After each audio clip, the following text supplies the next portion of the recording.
కర్నూలు జిల్లాలో ఘోర ప్రమాదం జరిగింది. కావేరీ ట్రావెల్స్ బస్సు ప్రమాదానికి గురైంది. బైకును ఢీకొట్టడంతో బస్సులో ఒక్కసారిగా మంటలు చెలరేగాయి. ఈ ప్రమాదంలో బస్సు పూర్తిగా దగ్ధమైంది.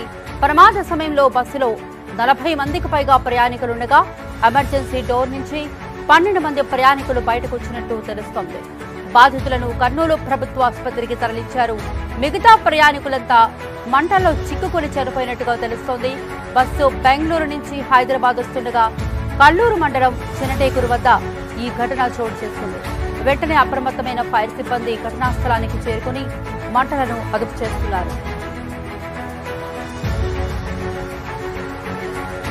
బయలుదేరాము. అందరం నిద్రలోనే ఉన్నాము. పెద్ద సౌండ్ వచ్చింది. తర్వాత మేము టైర్ ఏమైనా ప్యాచర్ అయింది అనుకున్నాం. తర్వాత చూస్తే ఫుల్ పొగ వచ్చేసింది. తర్వాత ఇమీడియట్గా ఫైర్ అయ్యాయి. ఫుల్ మంటలు వచ్చేసాయి. ఇంకా మాకు అర్థం కాలేదు. సైడ్ డోర్ ఒకటి పగలగొట్టి నలుగురు సేవ్ చేశాను. ఇంకా మా ఫ్యామిలీ ఇంకా నలుగురు అక్కడే ఉండిపోయారు. చాలా ఇబ్బందిగా ఉంది. కావేరీ ట్రావెల్స్లో వస్తున్నాం. హైదరాబాద్ నుంచి బెంగళూరు వెళ్తున్నాం. కర్నూలు నుంచి 20 కిలోమీటర్స్ కర్నూలు దాకా.